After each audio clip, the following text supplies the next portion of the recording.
Good morning. Today we are going to be reviewing our chapter 6 for our test tomorrow. Number 1, a construction crew needs to remove 2.5 tons of river rock during the construction of a new office building. The weight of the rock is, well, there are 2,000 pounds in 1 ton. So 2.5 times the 2,000 is 5,000 pounds. Number 2 says, select the conversations that are equivalent to 10 yards. Mark all that apply. Well, there are 3 feet in 1 yard. Got to remember that. So 10 times 3 is 30 feet. And there are 12 inches in 1 foot. So also 360 is going to work. This one is not, and nope, that one will not work either. So those are your 2 answers. Meredith runs at a rate of 190 meters per minute. Use the formula distance equals rate times time to find out how fast she runs in 6 minutes. So we're simply going to fill in distance equals rate times t. So we know that our rate is right here. It's 190 meters over 1 minute times, and then our time is 6 minutes, and then our distance. So we're going to do 190 times the 6, cross out my m's, so these are minutes, sorry. Cross out my minutes, so I'm going to get 190 times 6, so 190 times 6, 6 times 0 is 0, 6 times 9 is 54, 6 times 1 is 6, plus the 5 is 11. So you should get 1140 meters, because again, meters is what's left over. Okay, so the table shows 4 cyclists during 1 day of training, and we're going to complete the table by finding the speed for each cyclist. And we're using this formula right here. Rate equals distance divided by time. So distance divided by time. So we're going to take the distance and we're going to divide the time. So if I do 36 divided by 3, I'm going to get a rate of 12 miles per hour. 39 divided by 3, I'm going to get 13 miles per hour. 40 divided by 4, I'm going to get 10 miles per hour.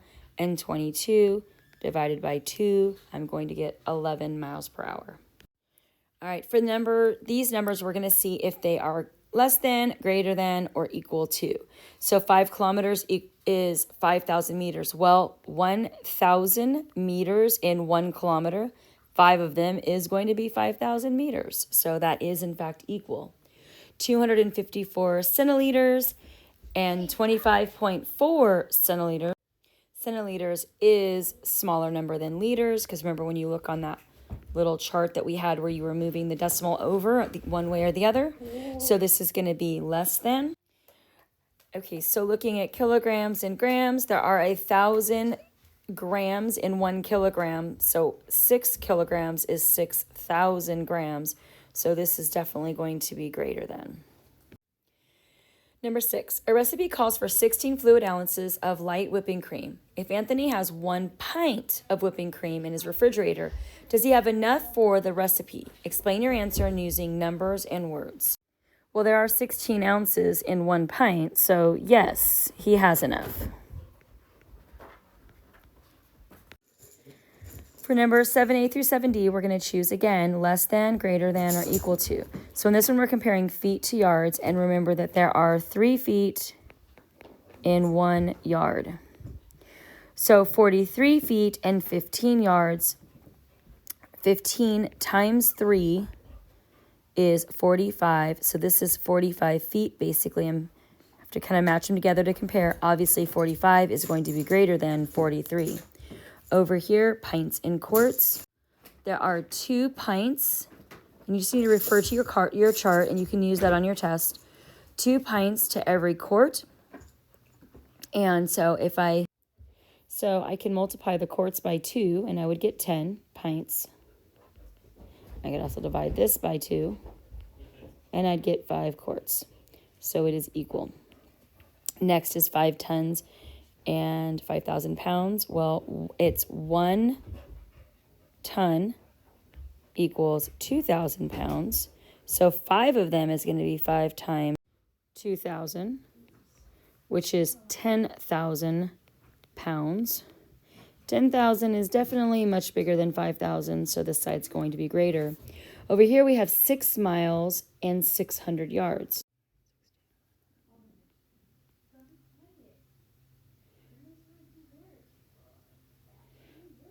Okay, Google, how many yards in a mile? 1 mile is equivalent to 1,760 yards.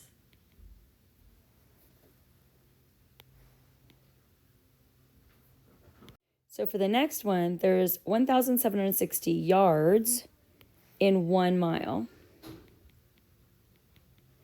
Again, you can look at your little conversion chart. So that means 6 miles times the 1,760. So if I do that, I got 6, that's 0, 36, 42, so 45, and that's 6, it's 10. So that means I would get 10,560 yards. Definitely much bigger than 600 yards, so we're going to circle the greater than sign. All right, number 8. The distance from Caleb's house to the school is 1.5 miles, and the distance from Ashley's house to the school is 3,520 feet. Who lives closer to the school, Caleb or Ashley? Use numbers or words to support your answer. There are 5,280 feet in a mile, and you can refer to your chart. So to convert the 1.5 miles to feet, you multiply the 1.5 times the 5,280, which equals 7,920. So then you're going to compare Caleb's 7,920 to Ashley's 3,520. And obviously, Ashley's is closer because it is a smaller number. So Ashley's house is closer. So write the mass measurements in order from least to greatest, and if you look at the little chart that you have, you'll see that 7.4 centigrams, then it's going to be 7.4 decigrams, then finally 7.4 kilograms. An elephant's heart beats 28 times per minute. Complete the product to find out how many times it heart beats in 30 minutes. Well, if it's 28 times per minute, then it beats 30 minutes. And if I multiply 28 times 30, I'm going to get 840 beats. All right, the length of a rectangular football field includes both end zones. It's 120 yards. The area of the field is 57,600 square feet. For numbers 11A to 11D, select true or false for each statement. So I'm looking at my football field. We're like this. The area is 5,760. Remember, area equals length times width. We know that including both end zones, the length is 120 yards. We do not know this side, however. So the width of the field ball being 480 would not work if you multiplied it out. The length of the field could be 360 feet. The width of the field could be 160 feet. And the area could be 6,400 square yards. So remember, you're converting. We've got, this is in square feet, and this is in yards, right? This is yards, this is square feet. So make sure that when you're checking these out, you're looking at these are feet, this is yards, and yards, all right? Harry received a package for his birthday. The package weighed 357,000 centigrams. Select the conversations that are equivalent to 357,000 centigrams and mark all that apply. So the ones that apply are going to be 3.57 kilograms, 357 decagrams, and 3,570 grams. So remember that chart, that has grams in the middle. And then you can go up it and down it. Make sure you're using that chart on your test. Number 13, Mr. Martin wrote the following problem on the board. Juanita's car has gas mileage of 21 miles per gallon. How many miles can Juanita travel on 7 gallons of gas?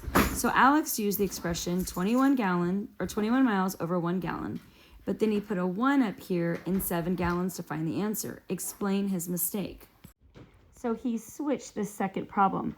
He should have used, yes, the 21 over 1 gallon, but instead of 1 over 7 gallons, he should have used 7 gallons over 1.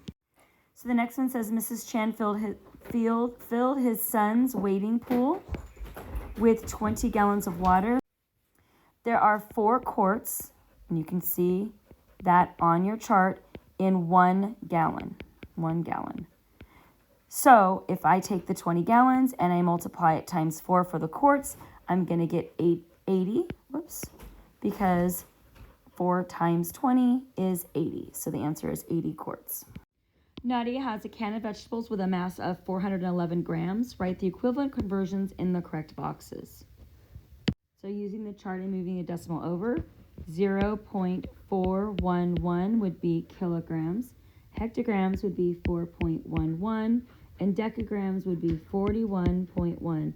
So again, that chart, that would have the grams in the middle, and you're moving over.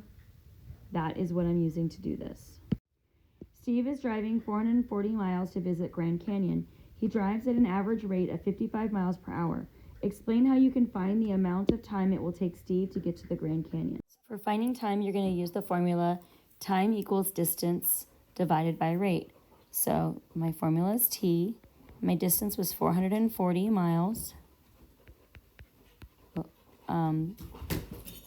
divided by the rate, and the rate was 55 miles per hour. Now remember, when you are doing division, you do the keep, change, flip. So I'm going to keep the 440 miles over 1. I'm going to change the division to multiplication, and then I'm going to flip 1 hour over 55 miles. Cross out my miles. So I get 440 over 55, and 440 divided by 55 is 8. So it's going to be 8 hours, because hours is what I'm left with. So it's going to take 8 hours for Steve to get to the Grand Canyon. So Lucy walks 1 time around the rake, and she walks for 1.5 hours at an average rate of 3 miles per hour. What is the distance in miles around the lake? Well, 1.5 times the 3 is 15.4. So 4.5 miles. The parking lot at the shore has a width of 20 yards and 2 feet and a length of 30 yards. This is going to be a multiple part answer. Derek says the width could also be written as 22 feet. Explain whether you agree or disagree with Derek. So I disagree, because the width is 20 yards plus 2 feet. And remember, yards, there's 3 feet in 1 yard. So 20 yards times the 3 feet is going to give you 60 feet. Plus you have this additional 2 feet. So your total is 62 feet, not 22 feet. The cost to repave the parking lot is $2 per square foot. Explain how much it would cost to repave the parking lot. So first let's draw it out. So we have our 20, well, we already did this by feet, because remember, we need to go into feet. So this side, which was 20 feet and 2 inches, we had already calculated out is actually 62 feet. Now this other side over here is 30 yards, and 30 times the 3 feet is going to give you 90. So this is 90 feet. And remember that to find my area, I do 62 times 90, because area equals width times length. So 62 times 90, 2 times 0 is 0, 0 times 6 is 0. Put my space saver. Now I'm on the 9. 9 times 2 is 18. 9 times 6 is 54, plus the 1 is 55. So 0, 8, 5, 5. So my area is 5,580 feet. And if it's $2 per square feet, I'm going to take the 5,580. I'm going to multiply it times the $2 to get my amount. 2 times 0 is 0. 2 times 8 is 16. 2 times 5 is 10, plus 1 is 11. Carry my 1. 2 times 5 is 10, plus 1 is 11. So it's going to cost $11,160 to repave the parking lot. Jake is using a horse trailer to take his horse to a new ranch. Part A. Complete the table by finding the weight in pounds of Jake's horse trailer and each horse. So the weight, remember you need to know on this one that it is 2,000 pounds per ton. And again, that's on your chart. So if I have half of a ton, half of 2,000 is 1,000. And the trailer is 1 full ton, which is 2,000, plus a quarter of that. And a quarter of that's going to be 500. So it's going to be 2,500 for the trailer. Jake's truck can tow a maximum weight of 5,000 pounds. What is the maximum number of horses he can take in his trailer at one time without going over the minimum weight or maximum weight that his truck can tow? Use the numbers to support your answer. Well, first, the trailer is already going to be half of that. So my trailer is going to be 2,500. Okay, for the trailer. That leaves another 2,500 for horses. And if each horse weighs 1,000 pounds, then that means I can only get 2 horses, because 1,000 times 2 is 2,000, which leaves 500 over. So if I had 2,500 for my trailer and I had 2 horses, 2,000, that would give me 4,500. I couldn't add another horse because then I would be over. It would be 5,500. So the maximum amount of horses that I can have is 2. 2 horses. All right, and our last question, number 20. A rectangular room measures 13 feet by 132 inches. Tanya says the area of the room is 1,716 square feet. Explain her mistake and then find the area in square feet. So remember that 12 inches equals 1 foot. So Tanya should have converted 132 inches into 11 feet before. So the correct area is 13 feet times 11 feet, which gives you 143 feet squared. All right, good luck on your test. Use your notes. Make sure that you have your conversion chart because it will help you on your test. And good luck.